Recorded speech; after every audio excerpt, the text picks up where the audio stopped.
Welcome to this webinar hosted by a different book list cultural center. This is part of the Literary Salon series, and our guest today is Angela Punky Stultz, who is the author of Signs and Wonders, Sojourn in the Inner City, Stories of Triumph and Trials in Community Development and Peace Building. Now, this webinar is being recorded for upload on a different book list cultural center's website, and you can visit adbcc.org to see more of our recorded events and find out when future events are taking place. You can also share your thoughts about today's event by using the hashtag ADBCC events and hashtag the Lit Salon. If you have any questions or comments, please type these into the Q&A box and we will read them aloud during the Q&A session. Your questions will come directly to us and will not be viewed by other participants. You can also send questions to ssv.adbcc@gmail.com. That's ssv.adbcc@gmail.com. I'm Neil Armstrong, and it is my pleasure to be hosting this literary salon with Angela Punky Stultz. Now, let me tell you about her. She is, for over 20 years, she has worked in community transformation, gaining expertise in NGO management and strategic planning, police engagement and security programs, peace building, youth empowerment, and social inclusion with attention to gender and vulnerable groups. And her work in inner city communities has given her a deep understanding of inner city culture and methodologies and approaches that work. Signs and Wonders, Sojourn in the Inner City, that I have here and read and thoroughly enjoyed, recounts the journey of one woman and one NGO in an inner city Jamaican community beset by crime and violence. It is a collection of 10 stories of people's hope and resilience, tangible interventions, and the triumphs and seeming miracles in the face of trials and despair. Welcome, Angela. Thank you so much for having me. Thanks to Ita and the team, a different book list culture, for having me. Mm-hmm. Thank you. Now, the stories in your book, they cover a 15-year period of your work. And I'm wondering, why did you write this book, and how did you select the stories to tell? Because they deal with what I consider the intersectionality of race, class, colorism, gender. Tell me what inspired you to write it. Yes, good question. Thank you for asking, Neil. The ESCONA organization and community development program, which I managed for over 15 years, has been recognized nationally throughout the region and internationally for the work that we did in community transformation, as well as individual empowerment. And the question is always asked, how did we do it? What made ESCONA stand out from the different NGOs or CBOs that was operating at the time in the achievement that we made? So I was inspired to write so that so this could be used as a teaching tool for social workers. The practices could be replicated in our community development program. I thought it was important to talk about the stories that would inspire others to of the life of inner city persons. The second question, how did I choose the stories? ESCONA used a multifaceted approach to address poverty, because as you know, poverty is very complex, have complex issues, and it manifests differently. The education, lack of education, unemployment, antisocial behavior, violence, and social degradation, you know. Mm-hmm. So in order to talk about the best practices, Mm-hmm. programs that help to alleviate those problems, it came together. So the tours were selected based on my need to highlight the programs, the best practices that addressed, for example, the social ills, whether it was education, teenage pregnancy, violence, or what. So that kind of eliminated what I don't talk about and what I really zoom in on because of the purpose of the book. Mm-hmm. Right. Now, of course, you mentioned that you were the executive director of S Corner Clinic and Community Development Organization in one of Kingston's most marginalized neighborhoods, the Waltham Park community in Kingston 13. And I'm wondering why did you choose community development and peace building as your career path? Um, Good question again. Why did I choose community development? I can answer, but not peace building. I think peace building chose me. Okay, okay. In that, in trying to address issues of social degradation, Mhm, poverty. When persons are living in abject poverty, then it's almost as if the antisocial, the violence, and so on come into being. mhm, I think from an early age, for myself, I found my purpose. mhm, My purpose was to work at leveling the playing field, mhm, address the issues of social inequalities and inequities. mhm, And so, being that as a Rastafarian and a spiritual person, mhm, understanding what my purpose was, I mhm, to do social work first, and then I mastered in management studies as mhm, a means of managing social work. So, mhm, mhm, so in working in community and working at community transformation, mhm, we could not ignore the issue of peace because if mhm, you want to create a stable environment in which people to live, mhm, to have addresses that they can be proud of, then you have to address all the areas that needed to be improved to create that mhm, kind of stability. So peace building and mhm. addressing peace became a part of the work in community stability. Right, right. Yes, yes. Your I I love the chapters and I love the fact that you started out by telling us about your childhood. This wonderful relationship that you had growing up with your grandparents, your parents are off to London, England, Yes. and they played a major role in your life, your grandparents, especially your grandfather, who sort of sheltered you in many ways. tell me how so? What kind of role do you see them playing in your life? Papa, my papa. Mhm, A lot of persons, as you know, in the Caribbean, um, grew up with their grandparents because their parents went in search of a better life and traveled off, migrated to England at the time of America, Canada. mhm, And so my mother left me at an early age with my grandfather, mhm, and I became his favorite. And mhm, because I was the first grandchild, I think he kind of grew me like a tomboy and took mhm, me everywhere with him. mhm, So my grandfather was very politically aware.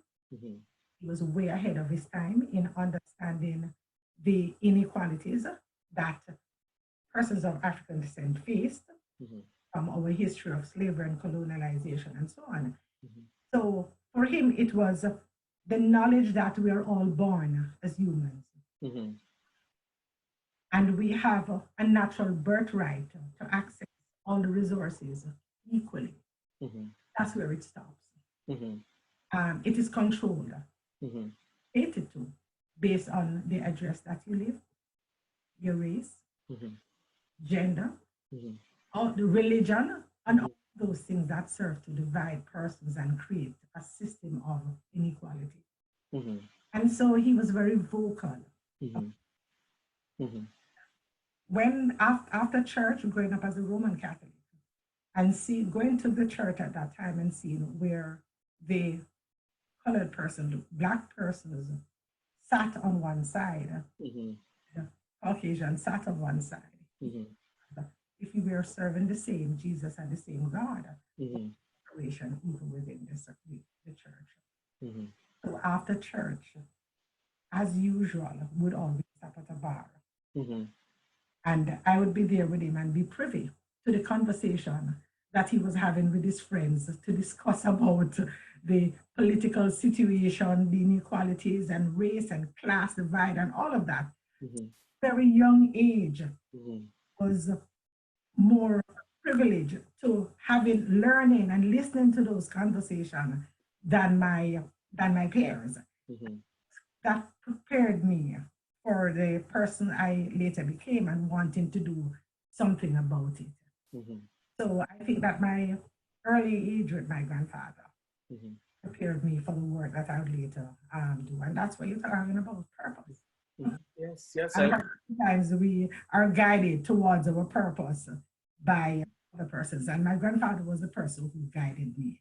And, you know, my ancestor, I dictate my, yes. Yes, I like how in the bar settings you were supposed to Yes. be in the corner reading Oh, yeah. while you were listening keenly. Yes. And I should talk about that. How could I not say that? Because, thank you, Neil. My father understood that in order to break the ceiling, in order for self-actualization and acceptance, the only way to that was education. Mm-hmm. So he instilled in me a love for books. I had to read. I was forced to read. I was reading the Bible. And not just reading, but I had to tell the story of what I understood from that chapter. Mm-hmm. Understood from reading. Mm-hmm. Comprehension and critical thinking was important. Mm-hmm. So when he took me to the bar, it wasn't for me to just listen. As a matter of fact, I was told not to listen. It was just that's right. that I was listening, because always he would place me on a stool to sit down in front of me. Well, this is going to give away my age, but the Pepsi bottle at that time was very large. Yes. He would give me my Pepsi or Coca-Cola, and I would sit there in the corner, a book, and reading and sipping while he and his friends would be in this animated discussions about life and politics and religion and so on and so forth. So I had to read. I was forced to read, and he told me that read, just read. Okay. And that's why the name I had to not just say Handler Stultz, but I had to put in the Punky, because that's from my grandfather. He said, eat Punky, read, because reading. And it's long before Marcus Garvey did. It said, knowledge. Knowledge of people perish. He was very aware of that. My grandfather was not just politically aware, but he understood that in order for self-actualization, in order for any improvement, to make any difference in one's life, then you had to acquire knowledge. You had to read. Yes, yes. I mean, Feel that in me. And reading became a hobby. By age 9, I had finished off the Nancy Drew series. I had finished off the Hard Boys, and couldn't wait for more to come out. The books couldn't fast enough for me to read. Love for reading, and that, yes. Yes, what struck me in that chapter as well was how he understood the isms, how colorism works in the community, and how that impacted him to the point where he couldn't get a loan from the bank. And yes. Because he had my grandfather worked in the Panama Canal, and he came home with this sum of money. We could live quality of life in our neighborhood. Yes. For the rich ones. And but he still could not get a loan, expand on his business ventures that he had. And he complained bitterly that it was, and he knew, complaining just like that, he knew that Chinese getting loans at that time to expand on their grocery shops and their businesses as a dark-skinned Black man was not given that same privilege and that same service.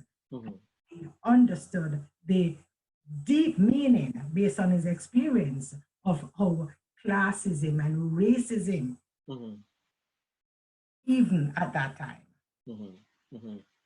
So yeah, so being a part of those discourse and listening to him, acutely aware of how that and my own experience in going to school and coming first, second in the class and the dollar given to someone else of a lighter shade while given the smaller ones. So yeah. Yes. And colorism and racism is alive and well from then and even today, that experience. And that is why it is so important that we use education as a tool of empowerment and confidence in all that we assimilate in any society and have a right to live a dignified life. Yes. Now you celebrate community through your stories, which delve into the lives of individuals, the social deprivations they live with, and how they persevere. And I want viewers and listeners to get a sense of how you craft the stories. So I'm wondering if you can share just a short excerpt for us from the chapter Woman Power. Okay. All right. Well, that's one of my favorite stories because it has so much. It is a story of triumph, of resilience to get out of her situation. Her situation through the acquisition of a skill. And so I'm very glad that you've asked me to read that story. Let me find it, okay? Okay.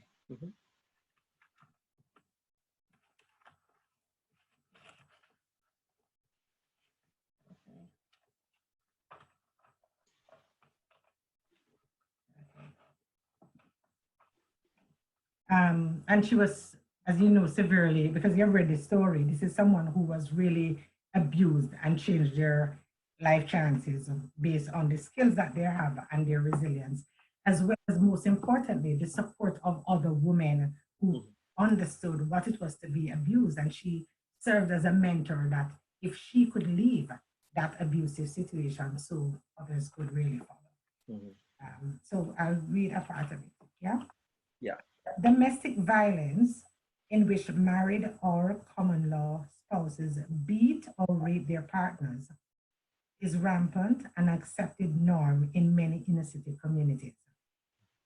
This in no way suggests that domestic violence is exclusive to the inner city, as it cuts across all strata of the Jamaican society. Above the crossroads clock, men in suits beat their Tea Party going, stiletto wearing wives with the same enthused vigor and self appointed power within the confines of their gated mansions. The victims generally display similar behavior of denial of their situation.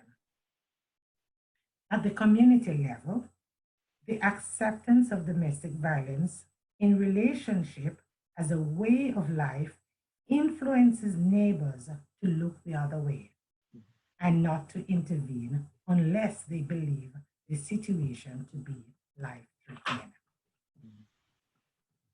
And then we talked about this Labor Day project. As you know, in Jamaica, May the 23rd is National Labor Day, and the community, everyone come together, identify a project that would benefit the community. This Labor Day, we identified this person, Marcia, who was in that situation to help to construct a house for her. But before that, mindful that the community was comprised of 54% female-headed household and mindful of the responsibilities placed on all women because of their gender, organization partnered with the Women's Construction Collective to train women in construction skills. We choose to train women in construction to provide them with a skill that would address sanitation in their community. More importantly, This would enhance their opportunities to find employment, have a sustainable income, and enable them to make choices for themselves and their families. Marcia was one of these women. Marcia and 23 other women completed training and constructed the first set of ventilated improved pit toilets in Jamaica. And that was some pit toilets that we got funding, and these toilets were approved by World Health Organization, built in communities in the absence of water, so that they could be used and the feces afterward would be transformed into manure. A very scientific process. Built over 100 of them, and Marcia was one of the chief mason. And so we chose her. We did this construction of her house in one day with the community's help. We were able to do it. Have I got time to read some more? Yes, just a little more. Okay. Okay. So we in one day we organized with the community resource, food for the poor, the organization, the women organized potwork cooking, food. Carpenters were building windows and doors. I love the description of the food. And I love the description of the food being cooked. Oh yes, Miss Dolores, the cook, was, boiling cocoa tea and, callaloo and dumpling chicken back. All of that was happening on that day. And at the end of the day, by nightfall, the house was constructed for Marcia. And everyone felt proud. But I wanted to continue by saying, in the true spirit of love, support, and sharing, the community, though sometimes torn apart by gang violence, came together to support one of their own. Some of the women who came out were themselves victims of domestic abuse, but didn't yet have the strength to leave their own situations. They were happy for Marcia and took part to facilitate a sister's process for a fresh start, a new beginning. Marcia, once badly abused, had defied the odds, leaving her abuser, acquiring a skill, and becoming among the best of our construction workers.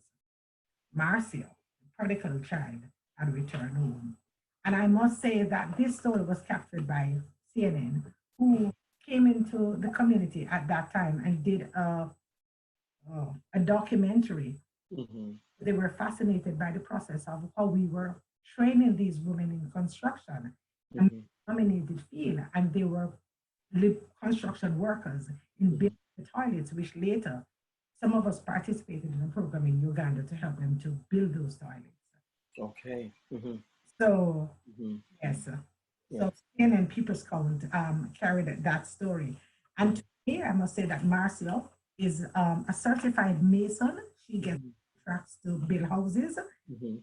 Totally transformed our lives. So this story, I am hoping, will inspire other women who are themselves abused. They can have the resilience to transform their own situation.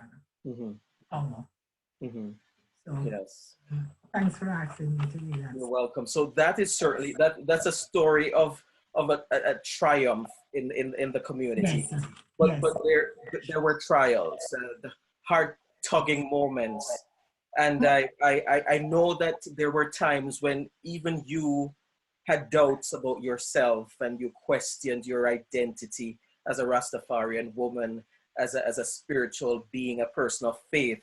In the chapter Images of Righteousness, you say, quote, "I was tired of being judged and placed in a box for my appearance," end of quote. And I wonder, in those moments, how did you overcome those self-doubts of who you are? Oh, good question. No, I never doubted spirituality. I've never doubted my spirituality and my relationship with the Creator. That has always been intact. Never doubted that. But as humans, you want to be accepted. You want to be accepted in the community that you live, the community that you worship, prepares. And so, as a Rastafarian, a young Rastafarian at the time, I wanted to be accepted, and acceptance was important for me. So because I doubted, I didn't feel accepted. I was always judged and criticized because of my dress code. I didn't own one single thing looking African. And it never helped that my best friends were decked out in African clothes, and here I was looking very European. I've always liked mascara and makeup and just let my locks fly. I didn't fit into the box that they had constructed for me on how Empress should look. My skirt was a little bit too tight. My husband was always complaining, looking too sensual. And for me, so that kind of criticism got to me. And this day in particular, what helped me to overcome that was offering a Rastafarian sister a ride one morning, because I saw that she needed a ride. She had bags and pans and brooms. And I stopped my truck and said, "Can I offer you a ride?" At me, and she saw the locks out flying all about this, and said, "No, go cover your locks before you can talk to me." And so that was just another example of how I was treated. And from my husband saying, you need to dress, your skirt need to not to be so close. You need to be looser. The dress need to come down here, so you don't need mascara, you don't need the lipstick. So I was society dread, and then going to work on that day, and on that fateful day, what happened, what evolved throughout the day was that there was gang war, and the two major gangs sent word to me, "First Angela, we want you to leave today because we're going to be firing shots at each other." First, the top gang sent the message, because we don't want you and your staff to be caught in the crossfire. Then other gang sent the message, and it was as if this day, this Friday, was a day that I was being ordered about. Yes. In leave. And so I felt, what is this? And I felt that we were just tired of the violence. We were tired of always diving under the table. There was gunshot, tired to be told, leave now, and so on. And on that day, instead of leaving, started to pray. I got one of the sheets from the clinic and I wrapped my head, went down on my knees, and I started to pray for God. And I felt this urge to take off the cross that I wore, the cross that I wore, give it to one of the gang members as a last effort to provoke his consciousness and aware of how they were killing each other. And so before I left, and I saw one of them out there with the gun, I just handed and said, "Take this." Coming to work, and so we left. Coming back to work the Monday morning, and it was just peace. And what is this peace? On Friday, we saw both of you said leave. We were going to shoot out. There was going to be a shootout. What created this peace? And when he described that, when he got the chain, had the gun with the cross, the gun felt heavy. And he has had that gun as his favorite for years, and I've always been able to use it. And so he was forced, he couldn't, once he had it, it was heavy, and he tested it. He put down the cross, and the gun was light. And when he had it, but once he had it together, he couldn't. And he was convinced that it meant something. Right. Spoken to him. He got the message, that connection. And so he put down the gun and tied his head with a white cloth and put up his hand, surrender. And walked down the road with the other guys aiming at him, and nobody fired a shot. That created peace. For me, that was just wow. Mm-hmm. And it changed. I said, okay, so this is a day when I was told that I should cover my locks. Mm-hmm. A day that I was told that I was not dressed as a Rasta woman should. Mm-hmm. Today, God spoke to me, Mm-hmm. and I responded and I answered because I knew I had that connection. Mm-hmm. And so that day, in what transpired that day, and the peace that evolved on a day that I doubted my identity. Am I Rasta enough? What is Rasta? Is Mm-hmm. the dress code? What is religion? Mm-hmm. Knowledge of the scripture. Mm-hmm. Is it your dress code, your ability to recite Psalms and so on? Mm-hmm. So for me, I've never ever again doubted my spirituality or my image Mm-hmm. and tried to conform Mm-hmm. image in any way to be accepted. From Mm-hmm. day onward to this day, Mm-hmm. have been me, myself, a spiritual woman, a woman of Zion, and this is how I dress. Mm-hmm. Yes, yes. I, when I read that, I could visualize the dons meeting in the middle of the road to have a peace truce to Yes, end the violence while they're yes. yes, yes. So it was powerful. Mm-hmm. It's Mm-hmm. powerful, you Yeah. know. And so it's not just for Rastafarians. It's Christianity. It's all religion who have constructed boxes in which to place persons that you must look like this. You be a good God-fearing person. You must know the scriptures. You must dress like this. You must behave like this.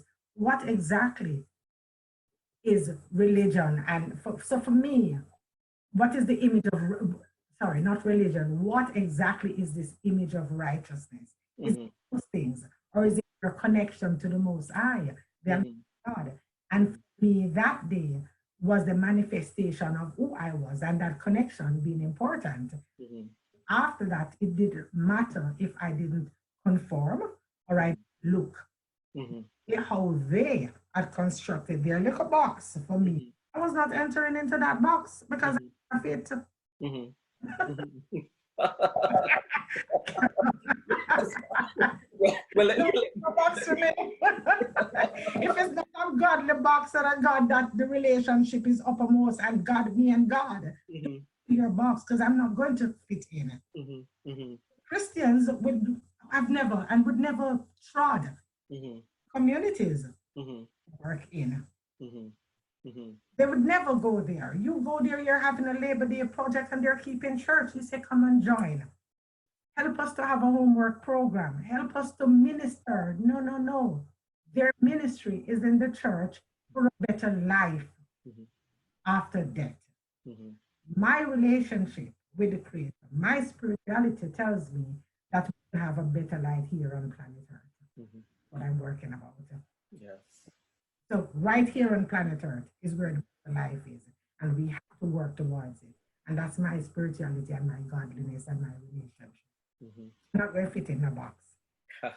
let me use this opportunity to remind viewers who are tuned into us and listening to us that they can, if they have any questions or comments, that they can type them into the Q&A box and we will read them aloud during the Q&A session. And they can also send questions to ssv.adbcc@gmail.com. And since we've been having this conversation, a question came in asking how has the role of NGOs changed over the years, and how do you see their role changing in a post-COVID period? The NGOs have always played a very important role. Very good question, I should say. Mm-hmm. NGO has always played a very important role in that the NGOs are not politically affiliated, Mm-hmm. a political party.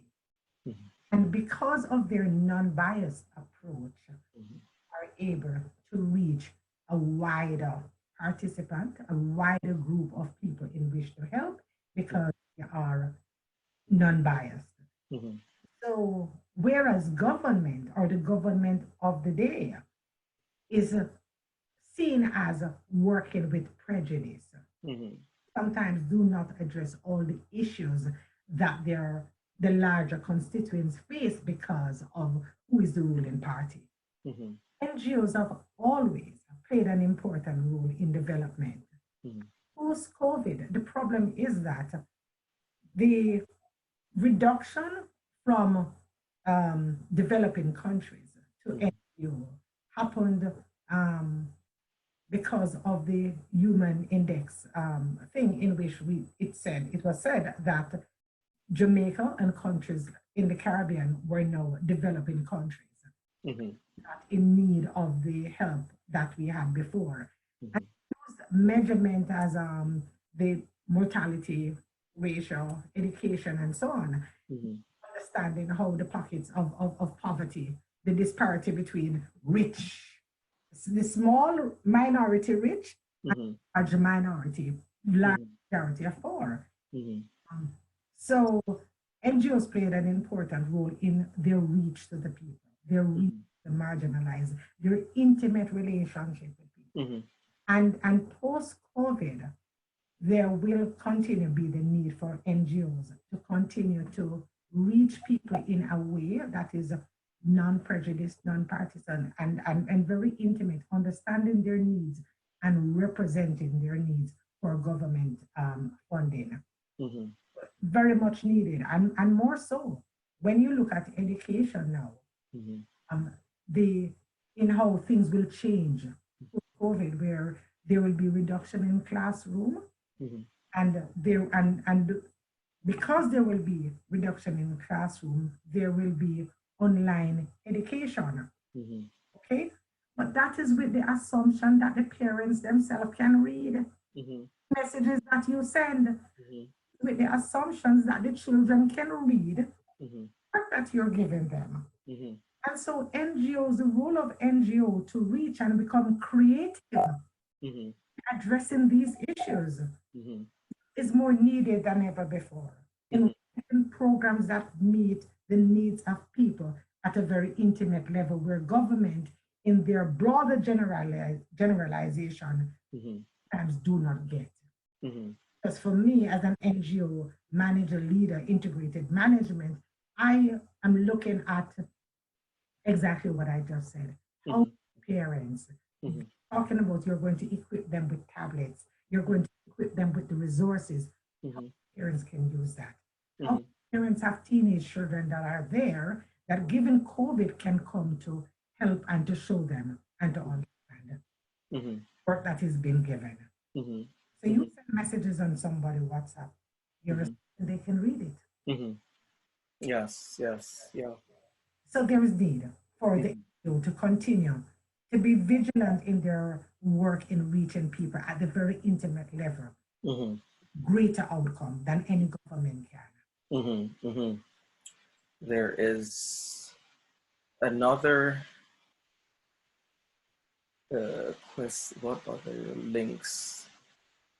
What other books do you have planned, and will it be linked to your first? That's a question that just came in. Okay, good question, thank you. I have just completed my children book, and it's called Amelia Disappears. And it's while it is a fiction, all the stories that I've just written in Signs and Wonders are stories of people triumph and their challenges. Amelia Disappears. The age group between age and 10. So I think of my granddaughter and how we love us this story. In recognition that we don't meet as a collective anymore to tell the children Duppy's story and Anansi's story and Big Boy's story. And there is the need for us to promote those stories that children can read in the absence of when we were small and the gathering underneath the tree and somebody would be telling you the story. So Amelia Disappears capture that setting of a children going to the standpipe to catch water, and always under a guango tree, you always have a duppy. And here and so on. So I don't want to tell the story too much, but it's complete. It's now, the illustrator is now putting together the pictures to go along with it, so it should be out very soon. My third book that I am currently writing will be more of development work, best practices, because I think that is so needed, and a mixture of the things that I'm passionate about, how religion and plays out, especially in relationship and so on. So yeah, my third book will be out soon. The second one, Amelia Disappears, should be out sometime this year. And it's interesting that your first book is the children's book that you now have working on. Yes. Yeah. It was actually my first book. I wrote that years ago, and I submitted that book to a competition, as I did submit Signs and Wonders to the American Best Book competition in 2019, and I got the award for it's among the finalists, top 10 finalists, over 2,000 books. So that was a great achievement for me. And I submitted my children's book as well, but I got the reviews and the feedback to make it be more focused and smaller for a age group between age 8 to 10 because of children's attrition. You have to think of the parents who's going to read the story to them in the night. It can't be too long because chances are poor mommy is tired or daddy is tired. So it can't be too long. So the feedback from the children writers was very instrumental for me to wheel and come again and writing this book, which is now completed. Yeah, well, we have some more questions. Let's see. So as one dawn dies, another arises, and different values and different vendettas, which means a new war. Do you think there will ever truly be peace? Okay. Good question. Thank you. There is one organization by itself cannot change peace. The issue of violence comes from deep-rooted issues of poverty, social degradation, lack of access to education, employment. And so violence, while it is a social ill that is within, that we live with, we have to always address the issues, because if we can save all the time into these communities, save lives through our program, these are tangible. Sometimes it's you can't count how many lives you've changed because they're not homicide rate. That is so easy to change. So sometimes the deliverables and the impact that you have made cannot count them. But community transformation, when you have persons that are going to school, that are working, you have a stable environment that people can live, it is always the reason to continue to do what you're doing, to continue to educate, to continue to empower persons so that they can make better life choices and decisions. It is something that will not be stopping overnight because the broader picture is there. The inequalities that create these situations remains with us. And so it is a concerted effort with not just the NGO, it is macro programs. When you look at these countries, how much do they pay out for loans? How much do they invest for education and social programs? We're talking about advocacy to change it. It's about macro policies, trade, all of those things, our borders, stopping the guns from coming in because we don't make guns. So it is a concerted effort between macro, micro, community, and all hands on deck if we want to create a better community and a better generation. It is ongoing work. Yes. the questions are coming in fast and furiously. It's basically what were some of the key defining moments that led you to the path you traveled in community empowerment and helped you to overcome the challenges? Good question. It's funny. It goes back to me finding my purpose. Very early age, growing up with my grandparents, growing up in a communities that community that you were faced with racism and classism, within even the church that you worship. It was not a surprise when I gravitated towards a religion that worshiped a God that looked like me. That was important. And so in finding myself and my purpose, it was important, it became important to continue to work in community transformation, in persons leveling the playing field, so that we could have more mentors, we could have generational change.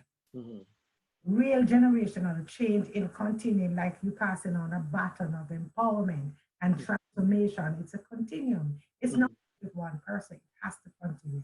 The work we do in community transformation, the work we do in empowering our youth has to continue.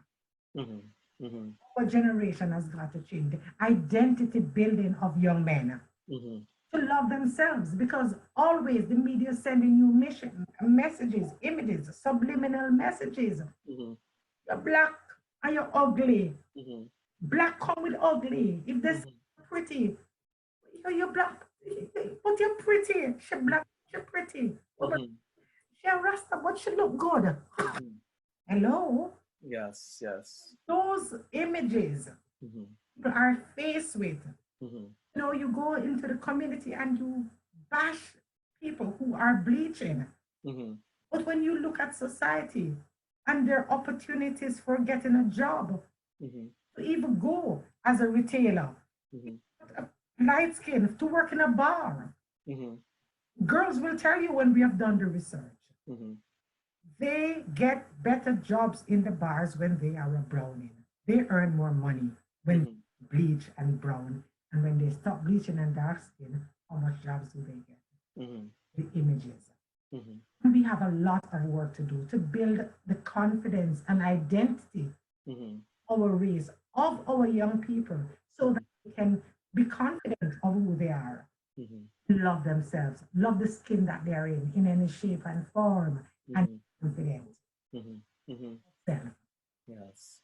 And another question, you have stated that the names used in your book has been changed, but have you ever been confronted by any of the actual persons in the book? And if so, what has been their reception? Great question. No, since this book has been written, or even when I was writing the book, I have been bombarded. That is why there's going to be a second book. Persons that's saying, Miss Angela, did you write about me? Miss Angela, I hope you write about me. Did you write about my story? I get a call from, and I can call her Rosalie McBean, who is now a nurse in Chicago that came to our school in the community. She said, Miss Angela, Mayor, you write a book, you write about me. I said, no, Rosalie, I couldn't. I've finished. She said, but people are asking, when are you going to write my story? Because they see themselves, they are honored that I wrote their voice. Yes. That no persons know of their story. It helps to reduce the stigma that community persons are out there begging, community persons are waiting and out. No, it's not true. Giving them an opportunity that they can improve themselves, giving them a wall, coming to build houses, giving them a piece of rice, them go find the chicken back. They are not waiting on handout. That is how they have been stigmatized. They're hardworking, they do 2 jobs, 3 jobs. And so for me to be telling the story, they are honored, they are happy that I've used their voices. For young men that were in gang, like one of them, I can't use his name because he's now in a prominent prominent place as an accountant, prominent. Mm-hmm. But this young man was once, because of how bright he was, this young man was the person that they used to count the bullets and the inventory and so on. And we got a job for him, and he's a proper accountant now, so I can't use those names. But they know who they are, and Yes. thank you, Miss Angela. So it is important that the stories be heard, that persons know and have a different idea, different perspective of persons in the inner city. Feedback from donors as well have been just awesome. For example, the Jamaica Self-Help, who funded the organization for years, in reading the book about one of the stories where a little girl was successful in going to one of the tier 1 schools, but found it difficult to relate because she lacked the confidence to fit in. She felt that her shoes, she smelled of poverty. It was look, tear up, the uniform, although everybody was wearing uniform, she couldn't handle the knife and fork properly. How do you have them to assimilate? Now we're looking at programs that teach basic etiquette. Yes. How do you sit? How do you assimilate? How do you to get that kind of confidence to assimilate in schools that are traditional, and you're going to be interfacing and mingling with persons outside of your class structure? Yes, there is another question here. It is, do you believe society changed to how they treat minorities now compared to then? So do you believe society changed to how they treat minorities now compared to then? Oh, great questions. All we have to do is to look at the news and we will see that racism is ugly. It has reared its ugly head. And the off from racism and classism is very real, and it's there. You can touch it, you can feel it. It's there for all to see when you look at the news. So that has not changed. And unfortunately, I don't know for whatever reason, I don't want to go into that, but I think that now, I don't know if it's worse or it's that social media is highlighting the problem more. I have historical evidence to measure that. But do know that every day, almost every day, you look at the news and you see where someone was discriminated against because of their seem to be minority or of a different race. That's alive and well. It has not changed, no. Yes. You dedicate signs and wonders to youth, especially those growing up in marginalized communities, and you encourage them to read and read and read everything. Yes. Why this dedication to them? And then thanks, Neil. And if I go back to Papa, I go back to my grandfather. Understanding, as I said before, the inequalities that we face, and marginalized youth in community who are imprisoned because of their social and economic conditions. They don't go out. They don't exposure. Reading broadens their horizon. It's into a world outside of their community. Educates them. They are able now to make informed decision about their life, wise choices. And so it is important to read and soak up everything like a sponge. Just soak it up, just read. And more so if you're poor. It is the only accepted way for actualization for us. If you use it, do it for sports, there are so many stories about sports persons that are excelling in how much wealth, but when they go into these communities, are they accepted? The answer is no. They're alienated. They're asked to leave. Subliminal messages, go back where you're coming from. When you're educated and you can assimilate and you have confidence, they're not. They're not. Yes. And so I want everyone. Education is important, and for marginalized youth in the ghetto, in the inner city, read to take care of. Do not see yourself as victim. Be victors. And education can give you that power. read everything. You're here in Canada now, and I'm wondering, is this a break from community development and peace building, or are you still involved in that work? Good question, Neil. Mm-hmm. When you are bitten by the development bug, you can't leave. Mm-hmm. It's where you go to. The Mm-hmm. development bug is in you. Your purpose is in you. Mm-hmm. Me being here in Canada, it's doing development work in a different way. Mm-hmm. Now I'm collaborating with agencies like the Jamaica Self-Help, to write and design programs for developing countries, not just Jamaica. So open to that. I'm open with the best practices of how do you design a program for social and economic intervention, for community transformation, youth empowerment, addressing abuse, all of the social ills. And I'm here, I'm doing that, as well as I am writing my third book and hoping to finish it soon.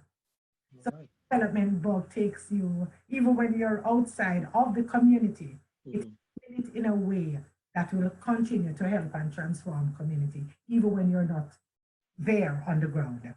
Okay.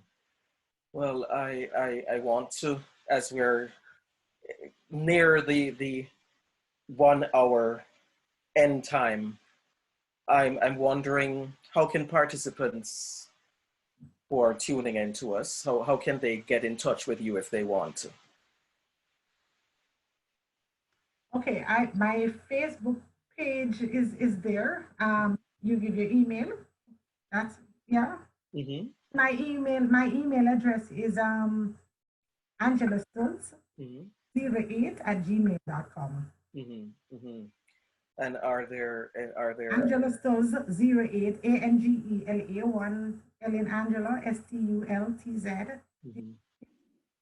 Angela Stultz 08@gmail.com. That's right. And any parting thoughts that you want to share? Yes, thank you.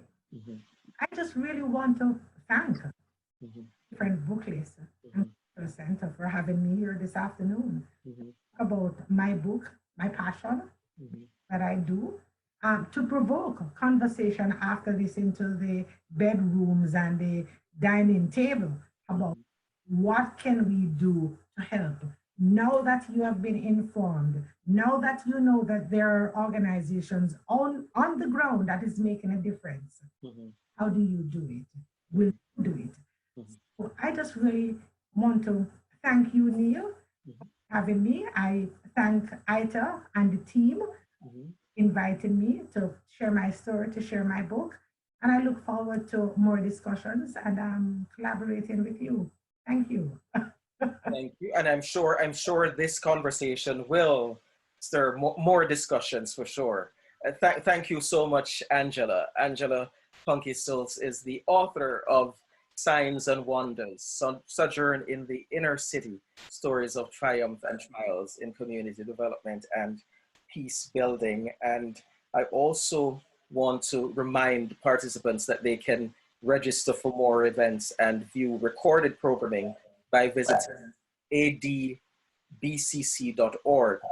And they can also keep up with A Different Book List Cultural Center on Facebook. Follow us on Instagram at A Different Book List CCC, and on Twitter at ADBCC777.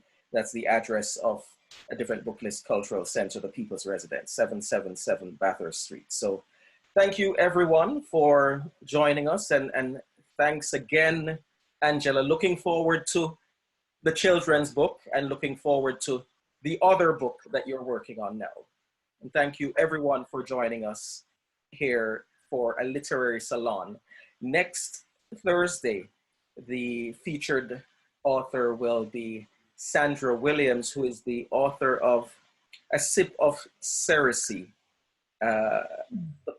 taking the boldest steps. So it's a sip of Cersei tea, taking the boldest steps. And that should also prove to be very delightful. Thanks, Angela, and thanks everyone. Thank you so much, Neil.